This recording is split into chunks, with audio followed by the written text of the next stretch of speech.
He dumped his pregnant wife for a younger mistress now. She's a millionaire without him. Meet Natalie Whittaker, a woman whose heart once brimmed with unwavering devotion for the man she believed would stand beside her through every obstacle. Little did she know, her husband, Richard, harbored a secret desire for new thrills, a yearning that would ultimately drive him to abandon their marriage and their unborn child.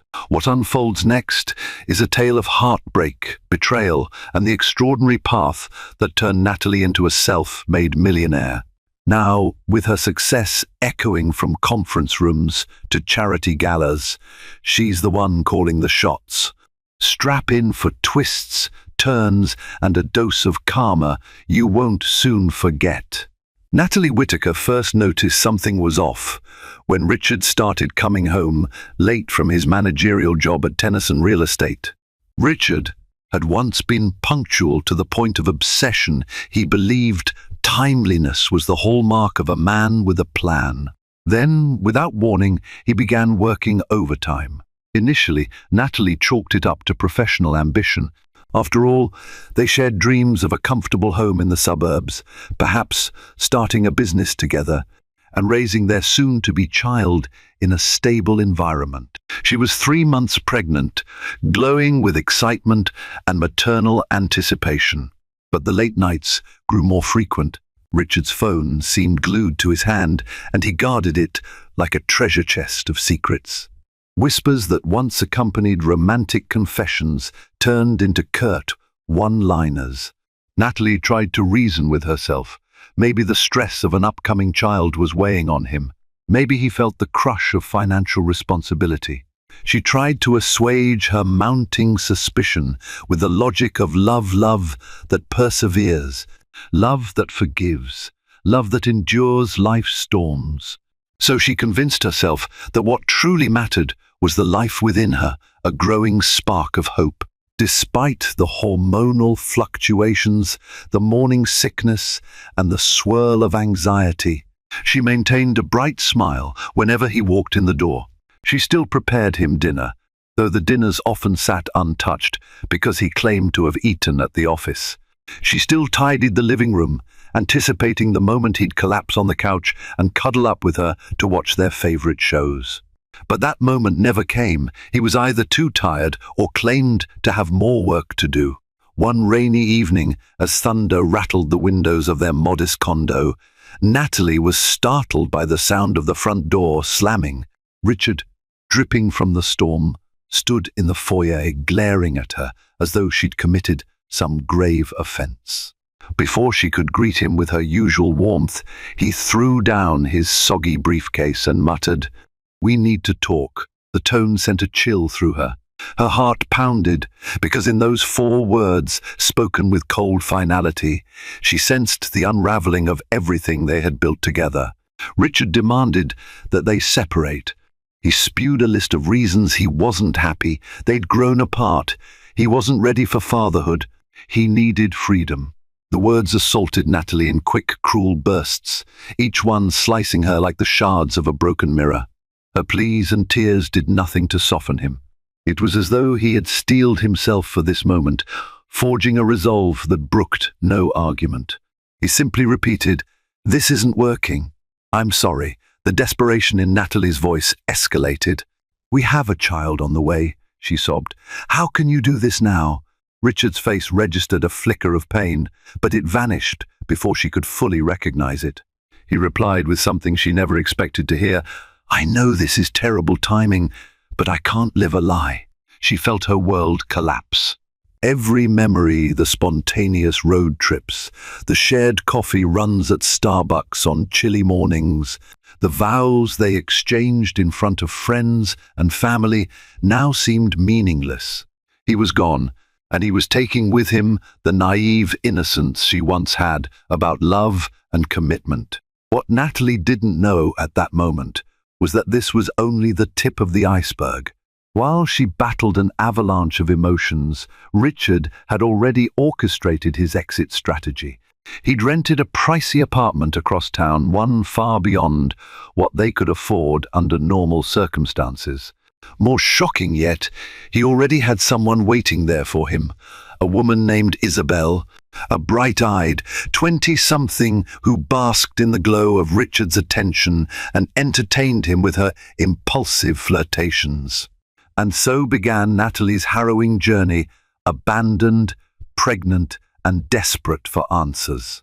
Yet a spark of strength lay hidden in her soul, waiting for the right moment to ignite. One day, that spark would become a blaze, and not even Richard's betrayal or Isabel's allure could extinguish it. The day after Richard left, Natalie awoke in a haze, her face stained with the dried tracks of tears.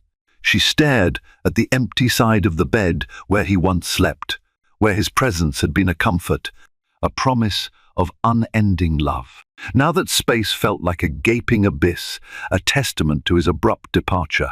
Her phone buzzed incessantly, messages from worried friends, missed calls from her mother. She knew she had to face them eventually to say, "Yes, it's over.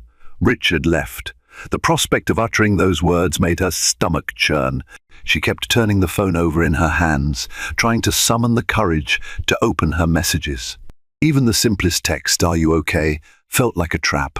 She wasn't okay, and she had no explanation to offer beyond betrayal and heartbreak. By mid-afternoon, she braved the shower, letting hot water pummel her tense shoulders. The steam might have eased her physical aches, but it did nothing for her soul. She pressed her hand against her lower abdomen, thinking about the child growing within her. That child was now the only reason she could find to get out of bed, to eat, to face the day.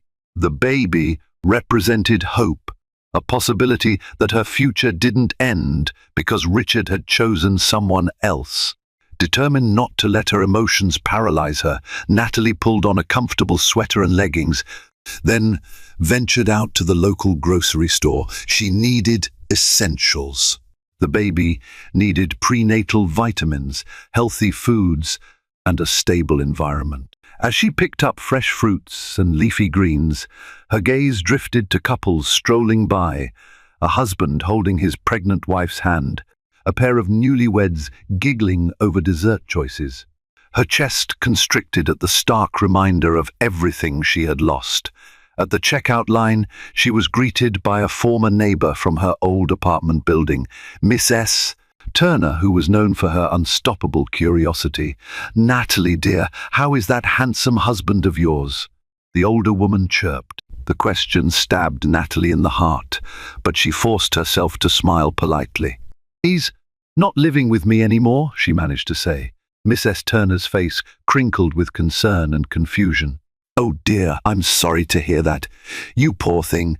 Do you need any help?" Natalie shook her head, politely declining. The exchange felt both humiliating and surreal. On her way home, she passed by the Starbucks, where she and Richard used to grab lattes every Friday morning.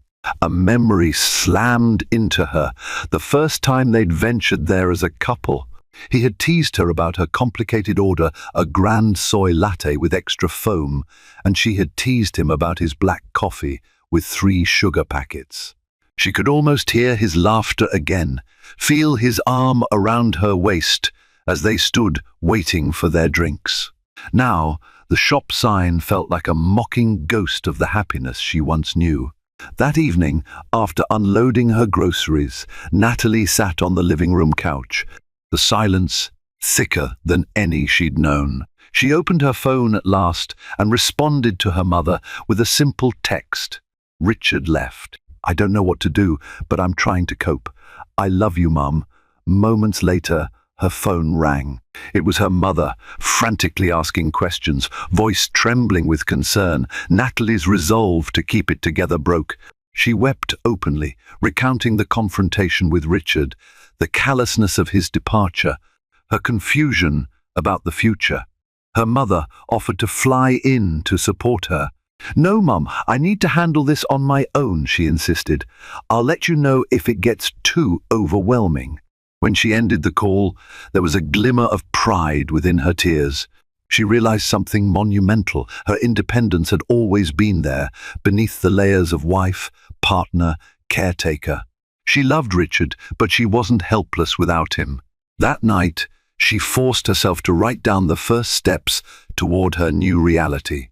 1. Hire a lawyer, someone who could help navigate the separation and safeguard her and her unborn child's rights. 2. Schedule an appointment with her OB-GYN to make sure stress wasn't harming her pregnancy. 3. Look into part-time income or remote jobs. Richard might have been the primary breadwinner, but she was determined to stand on her own 2 feet. As she wrote, a tear slid down her cheek, but her hand remained steady. She was anchored by a fierce maternal instinct, a protective drive she never knew she possessed. Even if her world had been shattered, she was determined to rebuild brick by brick, day by day. The next day, under a grey sky that matched her mood, Natalie trudged into a lawyer's office. She had never even contemplated needing a divorce attorney. Her vision of marriage involved growing old together and celebrating each other's achievements. Yet here she was, a cardboard folder of personal documents clutched in her hands, feeling simultaneously anxious and resolute. Cynthia Morrison, a friend of a friend recommended by her mother, welcomed Natalie into her office with warm professionalism. After offering her a seat, Cynthia explained the process of legal separation and the steps they'd need to take to ensure child support. The conversation was practical, but each step felt like swallowing shards of glass. Filing for divorce, requesting spousal support, negotiating custody, these were words she never thought she'd associate with her own life. Yet hearing them from Cynthia gave her a sense of control. At least now she had a map, even if the terrain looked daunting. Later that evening, as Natalie scrolled through her social media, feed a mindless habit she'd acquired to distract herself, she stumbled upon a photograph that jolted her entire body. It was Richard, beaming alongside Isabel. She appeared younger, carefree, clad in a trendy outfit that suggested indulgence in luxury stores. The pair stood outside a French bistro downtown, arms wrapped around each other. The caption read, "With my love, enjoying a new chapter, #blessed, #new beginnings." Natalie felt as though the air had been knocked from her lungs. The brazen display of affection, of a new life, left no room for the illusions she had clung to. Any hope that this was a temporary lapse in Richard's judgment evaporated in the face of that photograph. Not only had he left her while she was pregnant, he was proudly flaunting his new relationship as though he'd finally been released from some prison. Her initial reaction was to throw her phone across the room, but then anger took hold. How dare he celebrate while she carried his child alone, struggling to piece together her life? How dare he trivialize the vows they shared? Tears of fury welled up in her eyes. But in the depths of that anger, a new resolve was born. She realized something crucial. She could either remain the wounded, discarded ex-wife, or she could transform her pain into a catalyst for something greater. That realization didn't come gently. It was fueled by heartbreak, righteous indignation, and a will to protect her unborn child. But it crystallized in her mind. She had to build a new life, and that life needed to be one she was proud of. Let Richard have his shallow escapades. Let him indulge in illusions of youth and excitement. Natalie had real responsibilities and real dreams to fulfill. Taking a deep breath, she picked up her phone from the floor. She responded to a text from Cynthia, confirming she was ready to proceed with the paperwork. Then she opened an email from her former college roommate, Aisha, who now ran a small design firm. The subject line read, "Possible opportunity?" Intrigued, Natalie clicked it open. Aisha wrote that she had just landed a major contract with a local non-profit organization aiming to revamp their entire marketing platform. They needed someone adept at project management and administrative tasks, someone reliable. Could Natalie be interested in coming on board, at least on a part-time basis? Natalie stared at the email, She had experience as an administrative coordinator before she married Richard, but she'd given it up when she moved to his city. The prospect of working again excited her, though fear nibbled at her thoughts. Could she handle this responsibility while navigating a pregnancy and emotional turmoil? But then she remembered her vow to shape a life she could be proud of. She typed a reply without hesitation. "I'm interested. Let's talk details." Weeks passed in a blur of appointments, phone calls, and emotional ups and downs. Natalie formally filed for divorce, taking the first step in unraveling the legal knots that bound her to Richard. She simultaneously delved into her new job with Aisha's design firm. Part of her questioned whether she could juggle it all, but each day she discovered fresh reserves of strength. Her mornings began with journaling, a habit she picked up during her therapy sessions. Dr. Alvarez, her therapist, suggested she use the journal to process her grief, rage, and hopes. At first, Natalie wrote timidly, as though afraid her emotions would come alive and overwhelm her. But soon, she found herself pouring her heart onto the pages, venting every thought that swirled in her head. This practice became her lifeline, a way to navigate the chaos of her life. Aisha's firm thrived on creativity. Though Natalie's role was administrative, she often found herself peeking into the brainstorming sessions, absorbing the excitement of new campaigns. Before long, Aisha noticed Natalie's keen eye for design and marketing possibilities. She encouraged Natalie to contribute ideas, eventually giving her a chance to manage smaller projects. With each successful task, Natalie's confidence grew. It was like waking up from a nightmare and realizing daylight still existed. One evening, after an exhausting but fulfilling day, she returned home to find an envelope slipped under her door. Inside was a handwritten note from Richard. The words on the page were contradictory, laced with guilt and defiance. He wrote that he was sorry for the timing, but also insisted she accept the reality that they had grown apart. He rationalized his relationship with Isabel as something that just happened and asked for an amicable resolution to their divorce. Natalie read it twice, tears sliding down her cheeks. In a strange way, the note offered closure.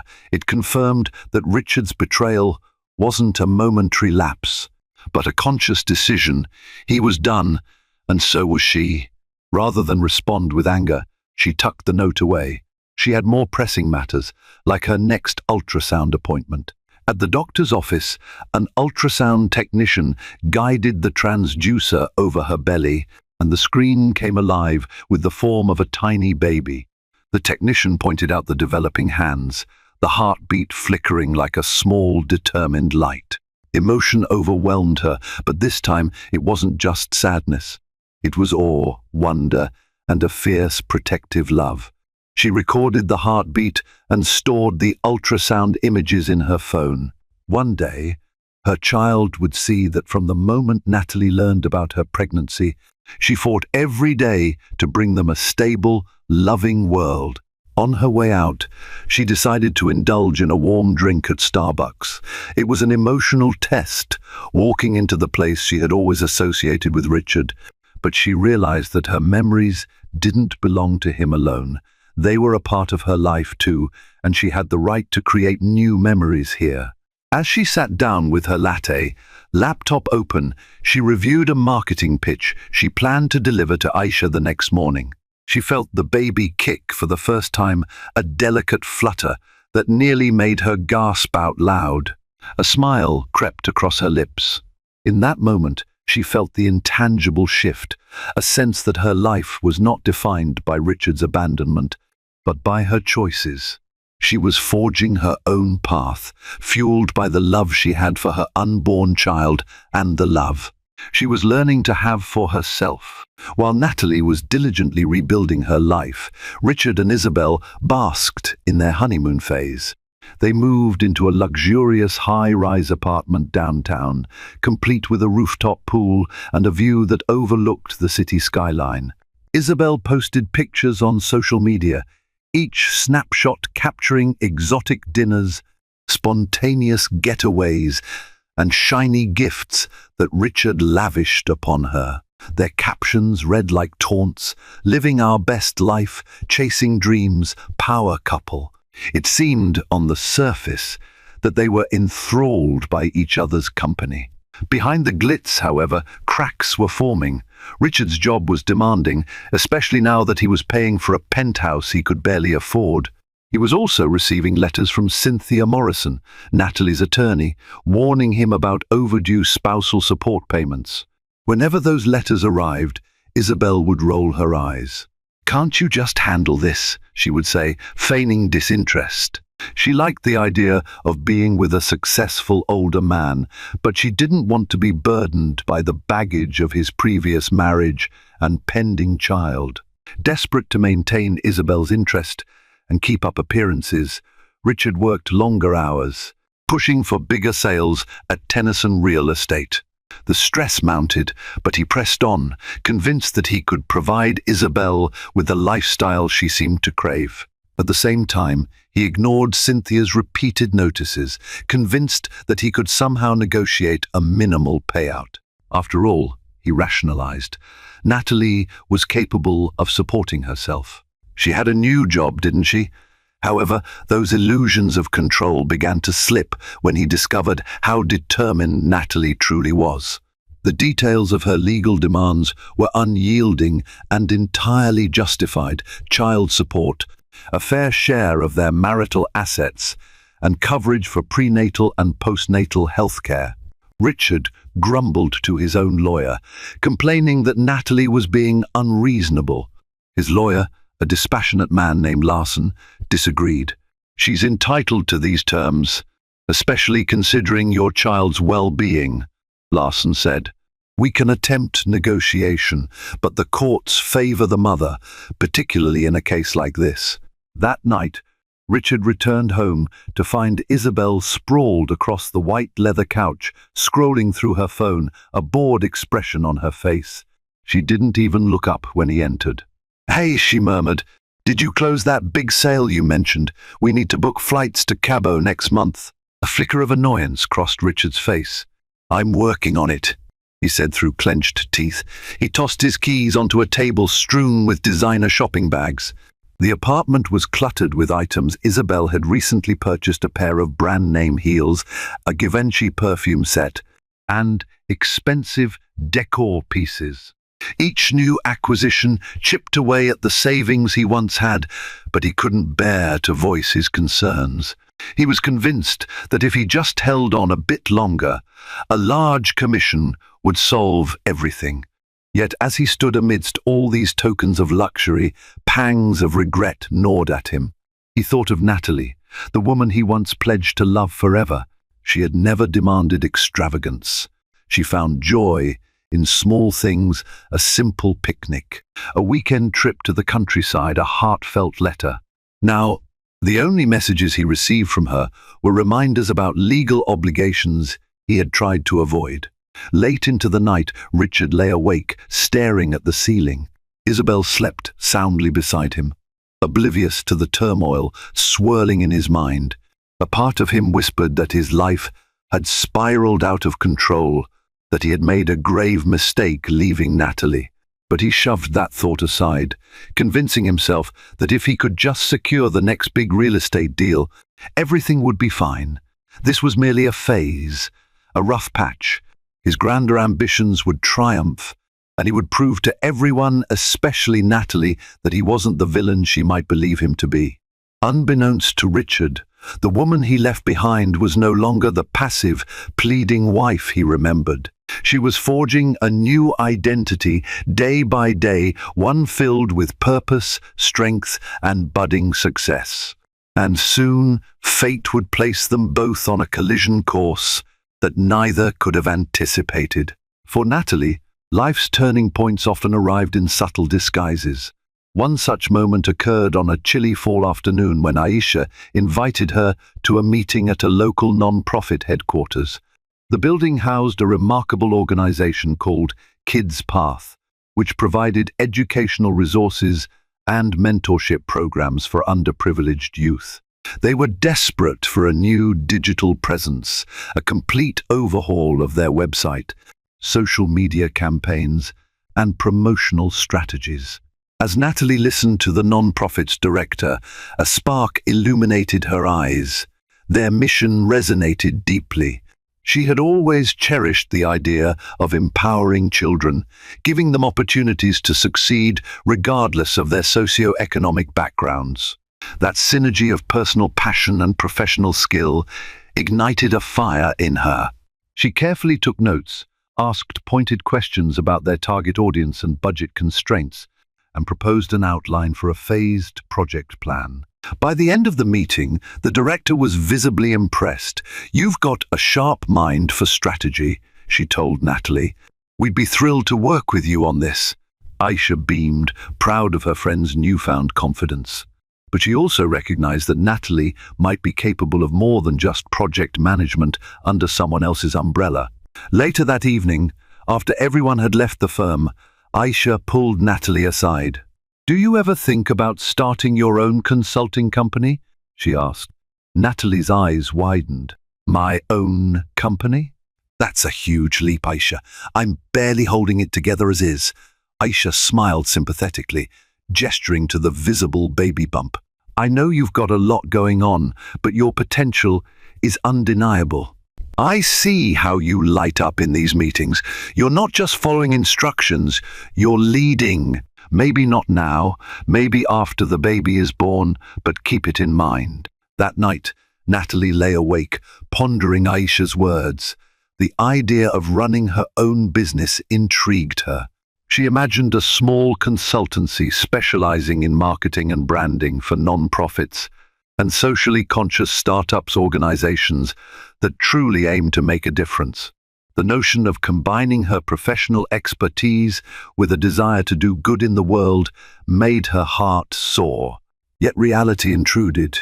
She was 7 months pregnant, grappling with a divorce, and strapped for cash, even with her part-time work. Where would she find the capital, the time, or the emotional energy to start a company from scratch? But the dream refused to die. She began devoting her spare moments to researching small business grants, crafting a provisional business plan, and brainstorming a name. That was how Ascendant Vision Consulting was born, initially just a name scribbled in her journal, but soon morphing into a tangible plan with mission statements, service offerings, and a skeletal website. With renewed vigor, Natalie tackled the Kids Path project. It became a prototype for her future ambitions, a testament to what she could achieve if she poured her passion and expertise into something she believed in. The project flourished. The non-profit's website traffic skyrocketed, donations doubled, and partnerships formed with local schools. Word of mouth spread quickly in the non-profit community, leading to more inquiries about the marketing firm behind Kids Path's transformation. Meanwhile, Cynthia continued to navigate the legal labyrinth of the divorce. Richard remained evasive, often missing deadlines for financial disclosures. But each missed deadline only strengthened Natalie's case. The court was unsympathetic to Richard's delays. Eventually, Cynthia informed Natalie that she might be entitled to a significant settlement and monthly child support once the baby arrived. Every so often, in the quiet hours of the night, Natalie's mind drifted to Richard. She wondered how he was coping, whether he felt even a twinge of regret for abandoning her. But each time, she reminded herself that she had a new path to follow, one that required all her focus. She refused to be shackled by the past. While Natalie found her stride in new endeavors, Richard's carefully constructed illusions were crumbling. His high-pressure job at Tennyson Real Estate saw cyclical fluctuations. When sales dipped, commission checks shrank. The strain of financing an extravagant lifestyle with Isabel bore down on him. Credit card bills multiplied, with interest piling higher each month. In the midst of it all, Isabel's fondness for shopping sprees and upscale getaways never wavered. One evening, Richard returned home, exhausted from a fruitless day of showings. Isabel was sprawled on the couch, phone in hand, complaining that her friends were all traveling to Bali this season, and she felt left out. She demanded that Richard plan a similar trip for them soon. Guilt and frustration warred within him. He didn't want to disappoint Isabel. He feared losing the only semblance of excitement and affection he had left. So he dug deeper into his dwindling savings, promising they'd jet off to Bali the following month. It felt like a sickening replay of the scenario he'd once avoided with Natalie. Back then, his ambition had always been to ensure security, not frivolity. With Isabel, he found himself trapped by her expectations of instant gratification. But in weak moments, Richard told himself that perhaps he deserved this. He had chosen youth and excitement over commitment and loyalty. Now, he was paying the price, and the price was steep. His dissatisfaction peaked one chilly evening when he took Isabel to a trendy rooftop lounge. The city lights glittered below, the music pulsed with an electrifying beat, and wealthy patrons mingled. Isabel sipped her cocktail and engaged in flirtatious banter with a group of stockbrokers at the adjacent table, ignoring Richard completely. He felt invisible, a mere wallet with a pulse. The pang of jealousy and regret in his gut became too big to ignore. He excused himself to the restroom, staring at his reflection in the mirror. Who had he become?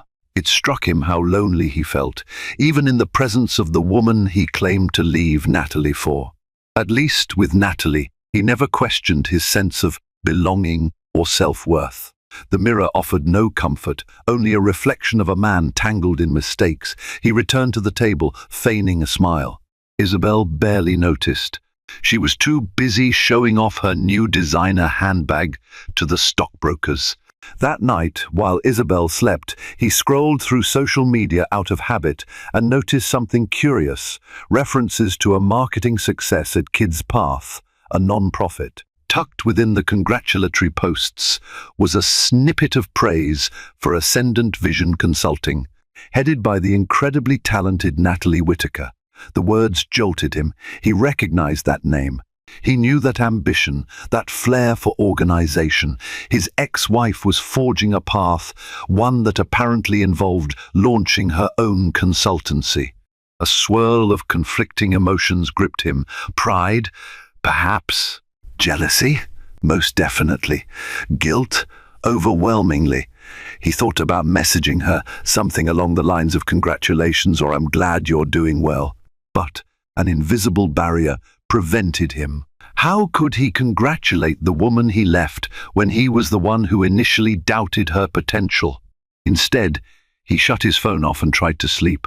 The city lights danced across the ceiling, reminding him that not all that glitters is gold. Natalie's final trimester brought with it physical discomfort, sore feet, difficulty sleeping, bouts of heartburn, but also an electrifying sense of anticipation. The closer she got to her due date, the more she focused on building a stable world for her child. She had managed to save a modest amount from her part-time work, and as Ascendant Vision Consulting garnered more interest, she began planning for an official launch once the baby was a few months old. Every day, she felt the baby move, a reassuring sign that life went on inside her, despite the storms swirling outside. She transformed a spare bedroom into a makeshift nursery with soothing colors and a second-hand crib she found in excellent condition. One evening, she hung a mobile above the crib, delicate stars and moon shapes that sparkled when they caught the light. A tear of gratitude slipped down her cheek. She couldn't wait to meet the little soul who had already given her life new purpose. In the final month of her pregnancy, she received a surprising phone call from Tennyson Real Estate's legal department. They wanted to confirm certain aspects of her separation from Richard, possibly in anticipation of some internal policy changes. The conversation was brief, but it left her with a jolt of curiosity. Why would Richard's company care about her status? It wasn't long before she discovered the reason. News broke that Tennyson Real Estate was restructuring, cutting costs, and consolidating roles. Richard's position was deemed redundant, and he was on the verge of losing his job unless he could prove he was indispensable. Natalie felt a pang of sadness. Regardless of what he had done, he was still the father of her child, but the sadness was tempered by the knowledge that this was the life he chose. He had gambled everything for a fleeting thrill, leaving her to struggle alone. Now the consequences were catching up to him. In a rare moment of weakness, she contemplated calling him, offering some comfort or advice. But she quickly dismissed the idea. They were no longer partners in life. His choices were his own, and so were hers. Her priority now was her child, her new career, and her emotional well-being. As her due date approached, Natalie went through the final legal steps to secure her divorce settlement. Cynthia informed her that the courts ruled in her favor for a fair share of the marital assets and mandated child support. In theory, it was a victory, but the lingering question loomed: would Richard even have the means to pay if he lost his job? Natalie's water broke 2 weeks early. Alone in her apartment, she felt a surge of panic, but managed to remain composed enough to dial 911. Soon, she was en route to St. Joseph's Hospital, heart pounding with adrenaline and worry.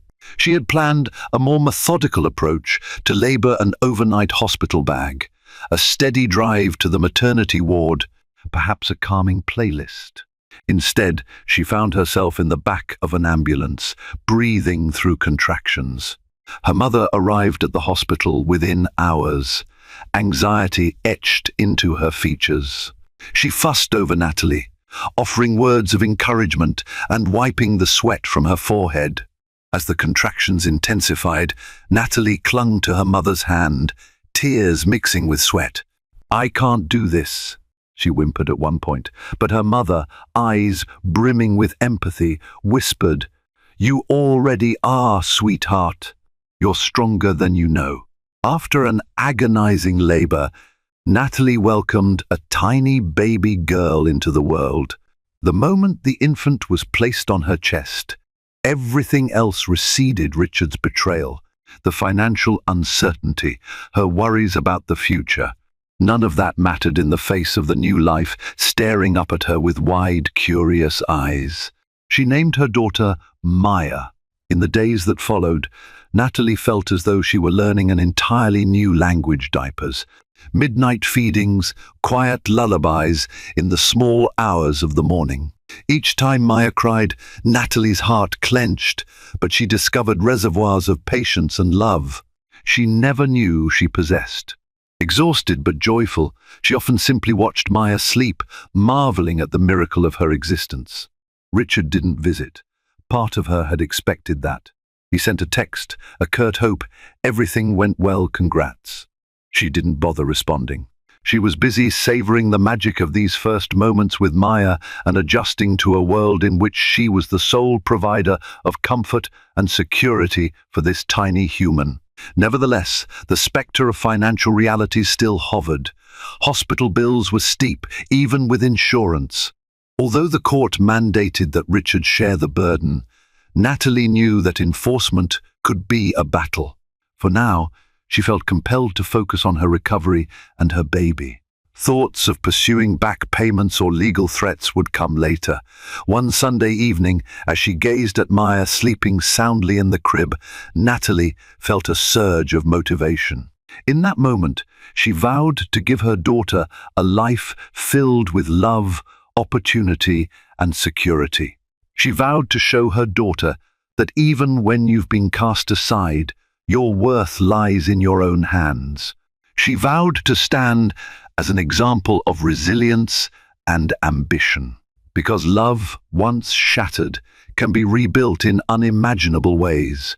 3 months passed in a whirlwind of late-night feedings, dirty diapers, and stolen naps.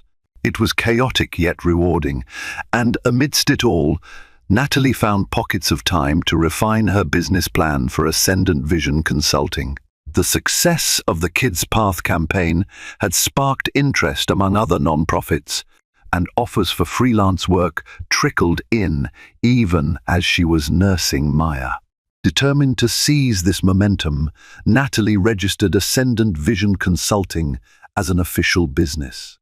She used her modest savings to build a professional website, design a logo, and rent a small co-working space that she could use a few times a week. With Maya carefully tucked in a baby carrier or watched by a trusted neighbor, Natalie spent hours on conference calls and client meetings. Her passion for aiding meaningful organizations shone through, and her personal story of perseverance quietly inspired those she worked with.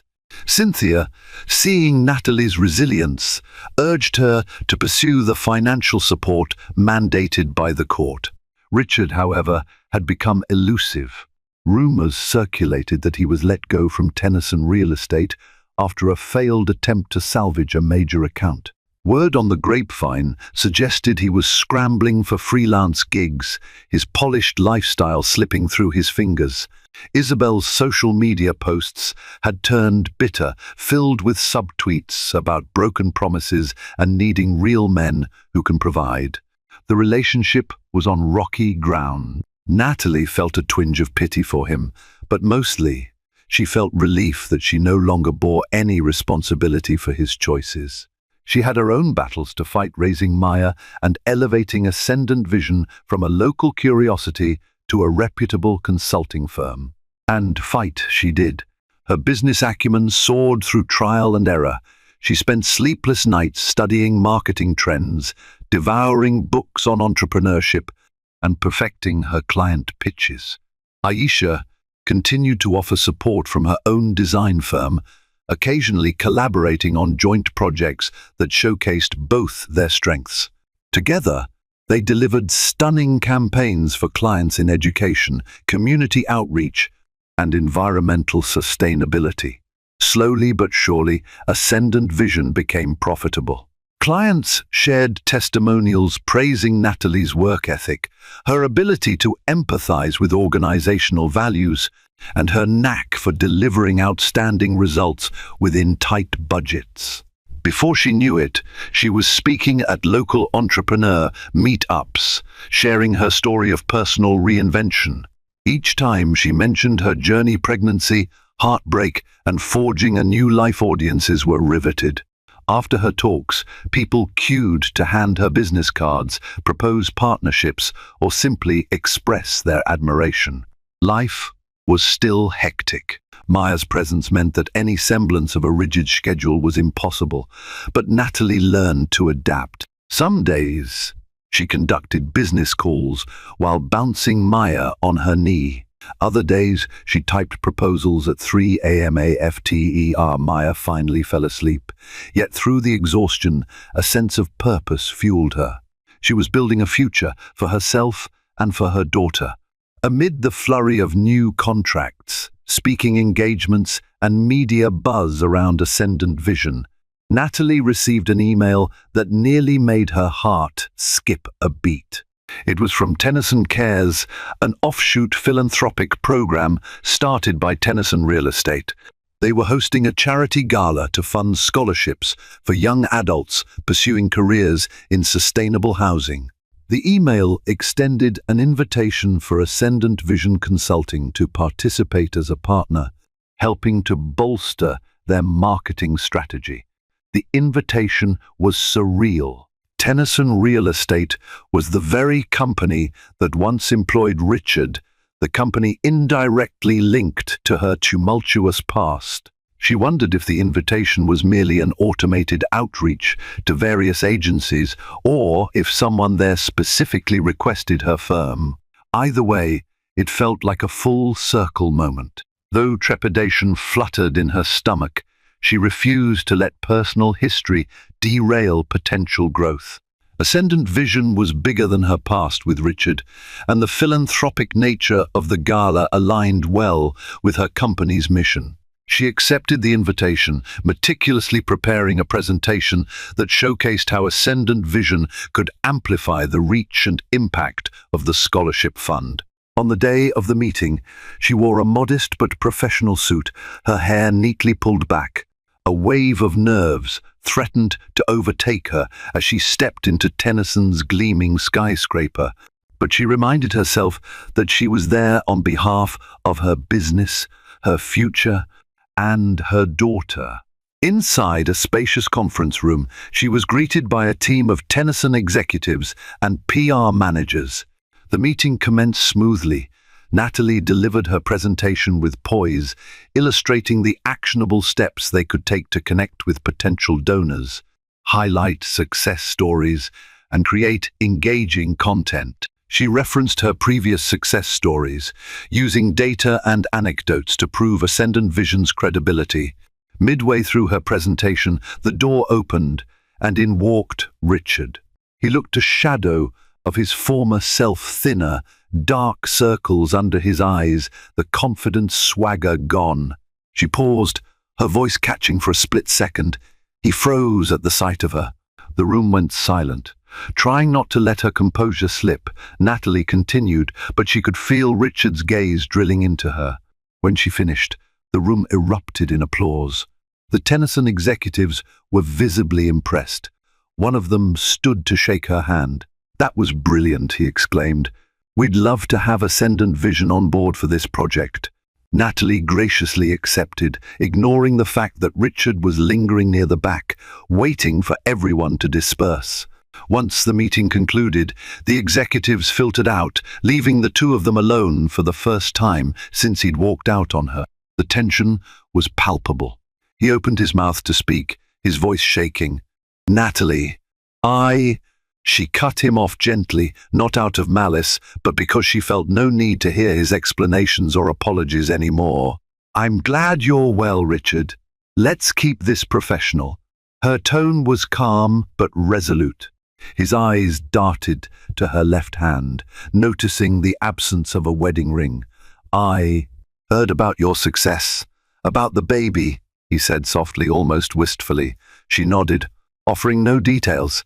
She owed him none. Moments later, she collected her notes and excused herself. As she walked out of the conference room, she felt a swell of pride. She wasn't that timid, broken woman begging for him to stay. She was a force and entrepreneur, a mother, a woman steering her own destiny. If Richard had glimpsed any regret in her eyes, it was overshadowed by the radiance of her accomplishment. After that unexpected reunion, Richard found himself haunted by what might have been. He'd lost Isabel. She walked out on him a few months earlier, frustrated that his finances were crumbling and that he couldn't maintain the lavish lifestyle she craved. He was now surviving on sporadic freelance real estate consulting gigs, but his debts kept piling up. The tension of living beyond his means had finally snapped. Seeing Natalie prosper, especially in the very building where he once thrived, rattled him. He had always assumed she would remain the same woman he walked away from, fragile, pleading, overshadowed by the responsibilities of single motherhood. The woman who commanded that conference room bore no resemblance to the broken wife he'd left behind. It forced him to confront the magnitude of his mistakes. Desperate for stability, he approached Tennyson's philanthropic division for a position, hoping they'd remember his past accomplishments. They allowed him to handle administrative tasks on a trial basis. That was how he ended up in that conference room, witnessing Natalie's triumph firsthand. The contrast between their trajectories was painfully clear. One day, he summoned the nerve to email her. The message was hesitant, laden with awkward apologies and attempts to reconnect. He offered to be involved in Maya's life, to help out if needed. He stopped short of outright begging, but the undertone was there. Financially strapped and emotionally adrift, he saw a chance to cling to whatever vestiges of family he might salvage. Natalie stared at the email for a long time. Her heart ached for Maya's sake. Every child deserved to know their father's love, if it could be given genuinely. But she also refused to open the door to half-hearted involvement or let Maya be a pawn in Richard's attempts to redeem himself. With careful deliberation, she wrote back, stating that if he wished to be in Maya's life, It would have to be consistent and respectful of her boundaries. He would need to honor the child support arrangement, keep his communication civil and supportive, and earn the trust both she and Maya deserved. To her surprise, Richard responded that he understood. He sounded meek, as though all the bravado had seeped out of him. He asked if he could at least see his daughter. After mulling it over, Natalie agreed to a supervised meeting in a public space, a small park near her apartment. When the day arrived, Richard showed up in plain clothes, carrying a teddy bear. He looked nervous, sweat beading on his forehead despite the crisp weather. Maya, now nearly a year old, gazed at him with innocent curiosity. He tried to engage her, but she clung to Natalie's leg, wary of the stranger before her. Eventually, with some coaxing, Maya took the teddy bear, momentarily distracted by the novelty of it. Richard's face was a tableau of regret and longing. He tried to hold Maya, but she grew fussy, wanting to return to Natalie. He didn't push it. He simply studied her, as though memorizing every detail of the child he had neglected. Natalie watched, torn between relief that he was making an effort and resentment for all he had missed. They parted with no promise of reconciliation, no illusions about their relationship magically healing. Natalie made it clear that if he wanted a role in Maya's life, it had to be on Maya's terms. "Take it one step at a time," she advised gently. Richard nodded, tears pooling in his eyes. "Thank you," he whispered. For what? She wasn't entirely sure. Maybe for allowing him a chance to glimpse the child he'd abandoned. Maybe for embodying forgiveness she hadn't explicitly granted. As Maya grew, so did Ascendant Vision Consulting. In a short span, Natalie expanded her client list to include small businesses and ethically driven startups, not just non-profits. Her ability to empathize with clients and craft powerful campaigns made her a sought-after figure in marketing circles. Financial security followed, and with it came new possibilities. She upgraded her apartment, enrolled Maya in a reputable daycare that doubled as an early learning center, and even managed to set aside savings for the future. Invitations to speak at entrepreneurial summits and women's empowerment conferences poured in. Each time she took the stage, Natalie felt a rush of gratitude and determination. She spoke candidly about her journey, the heartbreak, the pregnancy, the divorce, the drive to succeed. She wanted other women, especially single mothers, to see that adversity could be a springboard, not a cage. One particularly significant moment arrived when she received an invitation to speak at a TEDx event. The theme was resilience, turning pain into power. She labored over her speech for weeks, wanting to strike the right balance between personal story and universal lessons. In front of a packed auditorium, she delivered a talk that began with the night Richard left and ended with a depiction of the thriving life she had built for herself and Maya. The audience erupted into a standing ovation. After the talk, several women approached her, tears in their eyes, thanking her for offering hope and inspiration. The video of her talk went viral, accruing millions of views within days.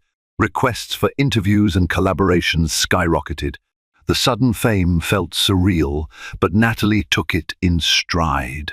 Her priority remained Maya, protecting her child's well-being amidst the spotlight. She was cautious about how much personal detail she shared publicly, but she never shied away from highlighting the importance of self-reliance, hard work, and emotional healing. Amid her meteoric rise, rumors circulated that Richard's financial situation had spiraled. Debt collectors were on his trail. He was working odd jobs, even rumored to be driving a rideshare to make ends meet. Natalie learned all this through mutual acquaintances and social media chatter, but she chose not to dwell on it. Her focus lay on cherishing the life she had painstakingly rebuilt. One evening, while scrolling through her emails, she paused at a message from an unknown sender. It read simply, "I see how far you've come. I'm sorry. I wish I had been man enough to stand beside you, Richard. She stared at the words, an emotional storm brewing within her. She felt sorrow for him, but no longer heartbreak. She felt compassion, but no inclination to rescue him. She quietly closed her email and went to check on Maya, finding her fast asleep in her bed. Leaning down, Natalie kissed her daughter's forehead, murmuring a silent vow of gratitude that their future was no longer dependent on Richard's choices. The turning point that catapulted Natalie from comfortable success to bona fide millionaire status came through a strategic partnership with a tech startup specializing in educational applications. They needed a marketing genius to guide their product launch. Given Ascendant Vision's track record, Natalie was their first choice.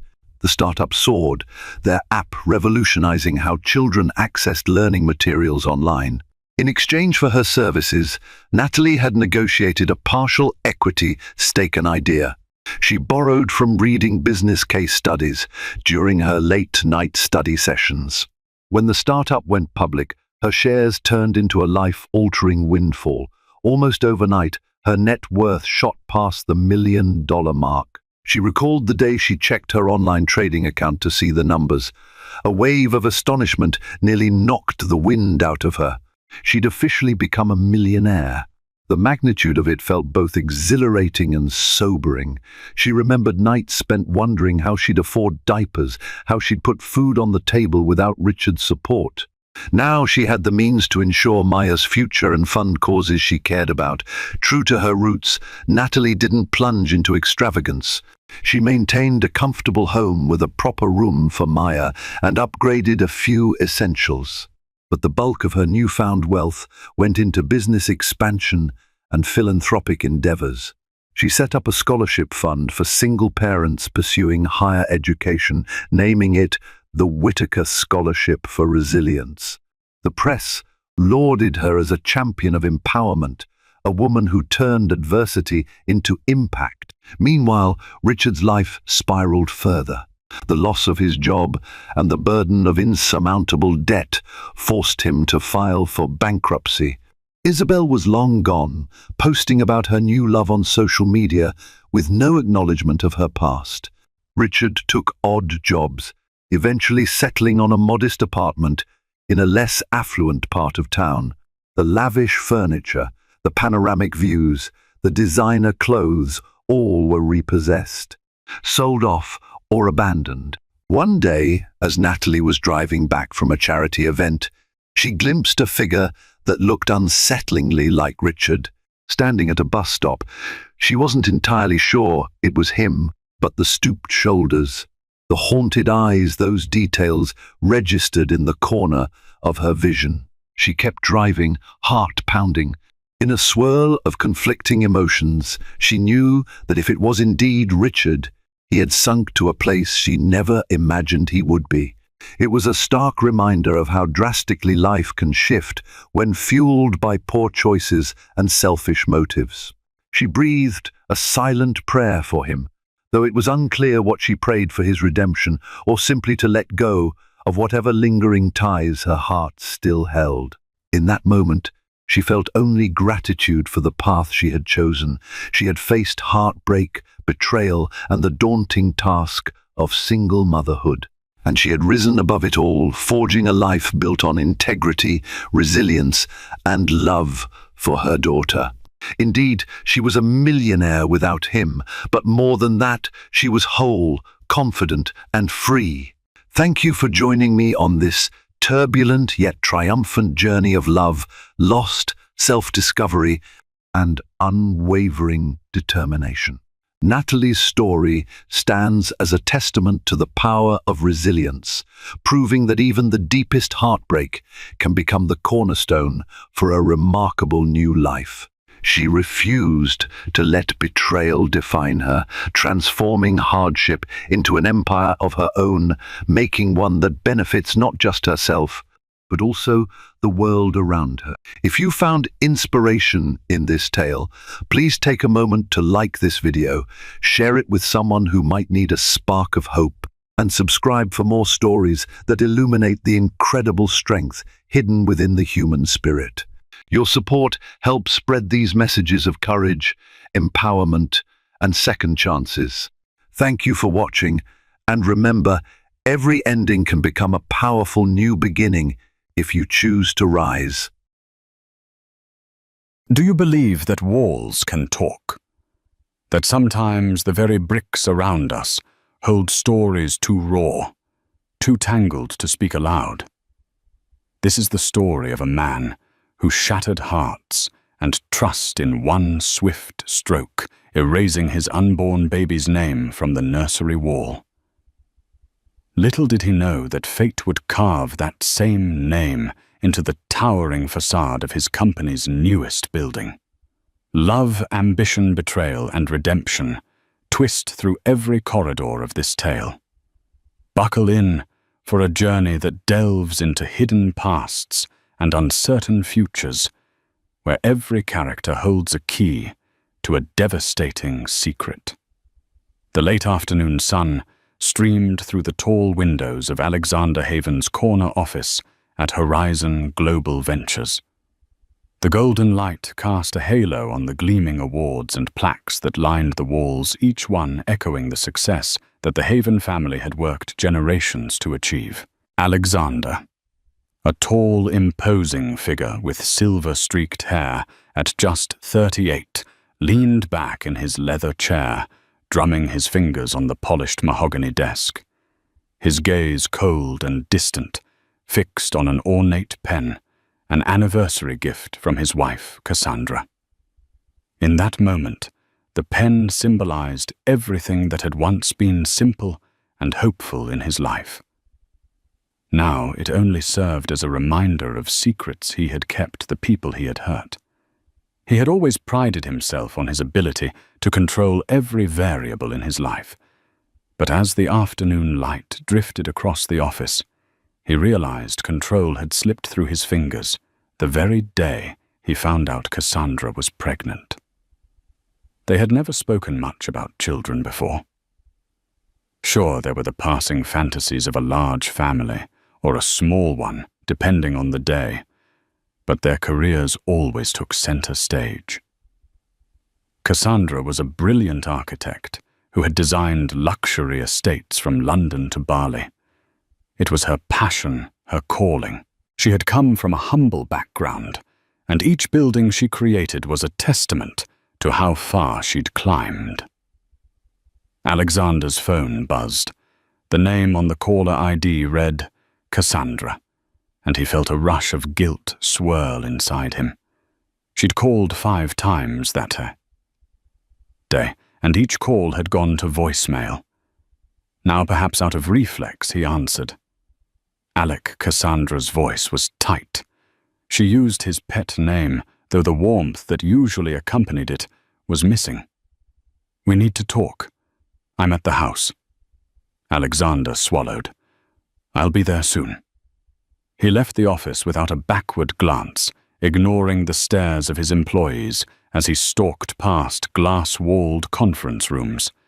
He drove to their estate on the outskirts of the city, a sprawling piece of land overshadowed by centuries-old oaks. The driveway alone was half a mile of winding pavement lined with perfectly manicured hedges. When he finally stepped inside, an uneasy silence welcomed him. Years ago, upon first acquiring the property, he and Cassandra had dreamed of filling those halls with laughter. Children's voices, dinner parties, new memories. They even had a room at the end of the upstairs corridor, designated as a nursery, its walls once adorned with gentle pastel colors. A rocking chair Cassandra's grandmother had passed down, and a small name plaque they'd chosen for their soon-to-be child, the child who would never come. He found Cassandra in the nursery. The walls were now blank, the rocking chair shoved into a corner. She stood with her back to him, arms crossed, shoulders trembling. "What have you done?" Her voice was steady, yet thick with pain. Alexander closed his eyes for a moment. He had instructed the staff to repaint the nursery and remove all traces of the name they had once agreed upon Adrian. It had been a reckless, impulsive decision, one made out of heartbreak and the fear of being haunted by a memory of what could have been. Losing the baby had hit him in a place he never knew existed, so he did the one thing that made sense at the time: erase everything that reminded him of it. Cassandra turned, revealing tears clinging to her lashes. "We never even talked about it," she whispered. "You just had them remove his name, like he never existed." "I couldn't stand it," Alexander said, his voice low. "Couldn't stand walking by this room and seeing that name every day. It hurt too much." She stared at him, eyes glassy with betrayal. "Hurt too much? For whom? For you?" She took a trembling breath. "Because I still dream of him at night. I wake up and forget he's gone. And now there's nothing left of him at all, except the emptiness." His throat burned. He wanted to hold her, to promise her it would be okay. But the chasm between them felt too wide. Cassandra brushed past him, leaving only the scent of her expensive perfume and heartbreak in the air. He stood in the barren nursery, haunted by the absence of the name that used to be there. He thought about how that single act of painting over a memory had torn him and Cassandra further apart, and he wondered if they would ever find their way back. Yet destiny had other plans. The name he'd buried was about to resurface in a place he'd never expect, etched in stone on the facade of a building that would soon reshape both their lives. Long before he met Cassandra, Alexander Haven was raised in a world of opulence. The Havens were a known name in Massachusetts, their family wealth tracing back to old shipping lines that made fortunes in the 19th century. Over time, their empire evolved into real estate investment banking and eventually high-tech ventures. Alexander's father, Gordon Haven, was a formidable presence, meticulous, shrewd, and intimidating. He had raised Alexander with the mantra, legacy. First, everything else second. While this instilled in Alexander a relentless drive for success, it also planted deep insecurities. He had grown to view relationships as stepping stones or potential pitfalls. Even in personal matters, he measured the risk and potential reward. Growing up, he rarely visited friends' homes, almost never had a slumber party or carefree evening away from the watchful eyes of his father and their entourage of staff. He was groomed for leadership, taught to win at any cost. Cassandra Delgado was nothing like the women in Alexander's social circle. A self-made prodigy, her architectural breakthroughs in eco-friendly designs caught the attention of environmentalists, real estate moguls, and philanthropists alike, including Bill and Melinda Gates, who admired her commitment to sustainability. Some whispered that she was on the short list to design a new philanthropic research center that Mark Zuckerberg was rumored to be funding. No one dared question her brilliance. She had an almost mystical ability to see aesthetics and engineering as two halves of the same whole. They met at a fundraising gala for a children's hospital in Boston. Cassandra was there to pitch a new pediatric ward design concept, one that would integrate nature-inspired spaces to comfort children during treatments. Alexander, ironically, was there to represent the Haven family's charitable giving, something that always gave them positive publicity, though the real philanthropic intentions were sometimes overshadowed by the press releases. Their connection was instant, and it went beyond physical attraction. Alexander, drawn to her fiery determination, found himself opening up in ways he never had. Cassandra, for her part, saw in him a man who yearned for genuine passion outside his business fortress. They talked about innovative building designs, philanthropic aspirations, and the ways architecture could shape a better future.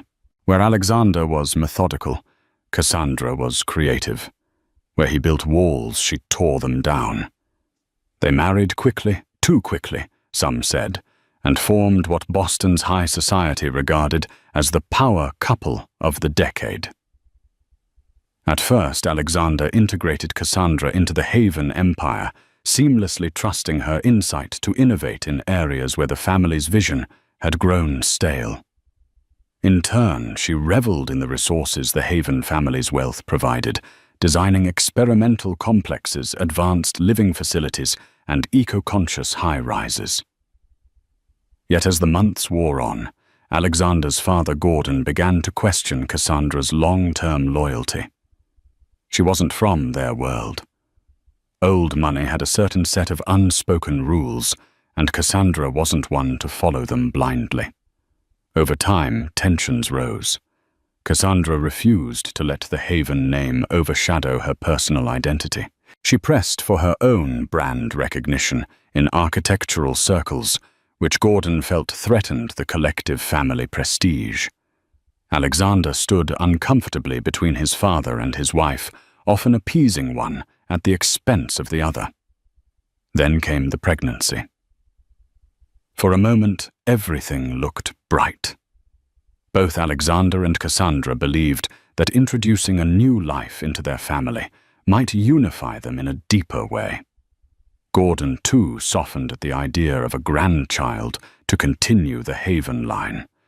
The baby would be named Adrian, after Cassandra's beloved grandfather, who had encouraged her to pursue architecture before he passed. The pregnancy also aligned with a major business venture. Alexander was spearheading an enormous real estate project in downtown Boston. He'd collaborated with City Hall to turn a derelict block into a modern corporate park, one that would bear the Haven name and stand as a testament to the family's ongoing influence. But fate was cruel. Complications led to a tragic miscarriage. Cassandra spiraled into grief, and Alexander retreated behind his stoic walls, shutting out his own pain. It was easier for him to bury it beneath new projects, negotiations, and deals than to face the magnitude of what they lost. And so the nursery remained untouched, a silent reminder, until the day he decided to erase Adrian's name from its walls. The heartbreak in Cassandra's eyes that afternoon was not something that could be easily fixed. Their once tightly woven tapestry of ambition and love was unraveling. Little did either of them know just how violently the threads would be pulled apart by events lurking on the horizon. Time marched on. Work never stopped at Horizon Global Ventures. The real estate project that Alexander had been orchestrating, officially dubbed the Haven Complex, was inching closer to its grand unveiling. This multi-building campus promised to revitalize downtown Boston, merging state-of-the-art office spaces with green rooftops, large communal parks, and advanced energy-efficient technologies. Cassandra had contributed some early design concepts before her grief took her away from many responsibilities, and Alexander had allowed her that distance, not wanting to impose further stress.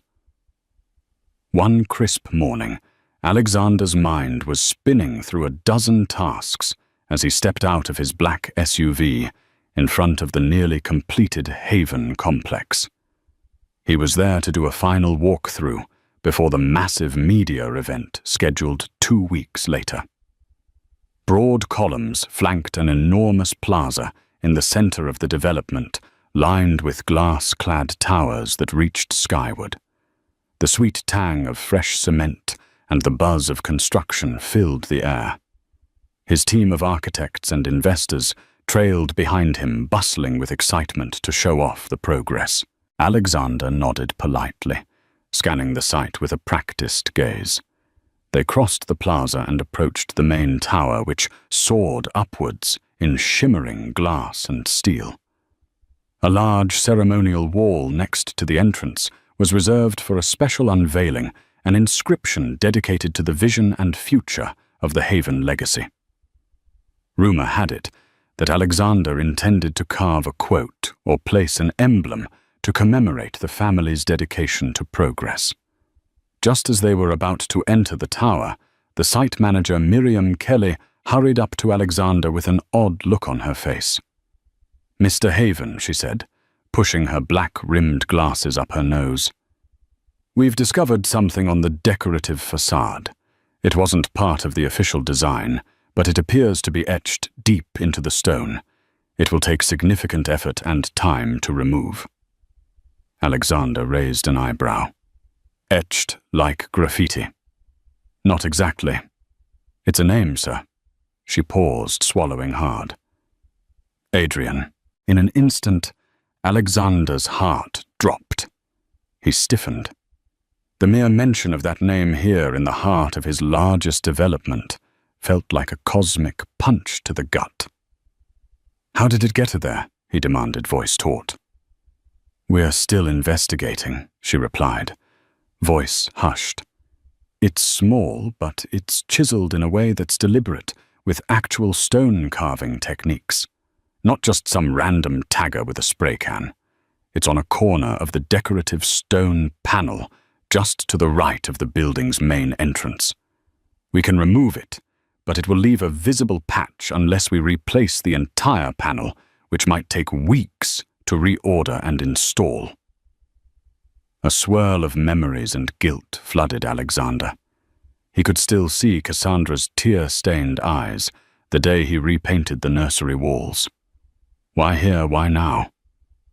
Was this some act of sabotage, or was it a bizarre coincidence?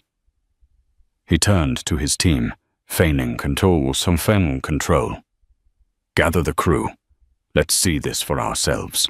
They walked around to the side of the building near the main entrance. Indeed, on the lower corner of a heavy stone block, in ornate script no more than 3 inches tall, he saw the name Adrian. It glinted in the morning light, as if mocking him. The cut was smooth, professionally done. Alexander felt as though the ghost of his child had found a way to appear at the very heart of his business empire. The crowd of engineers and project managers murmured, but none dared speak the name aloud again. Everyone felt the tension rippling from Alexander. Finally, he cleared his throat. "Get the best stonemason to see if it can be carefully removed without replacing the entire block," he said, scanning their faces. "And I want a full investigation. Check security footage, see who came through here. This is private property.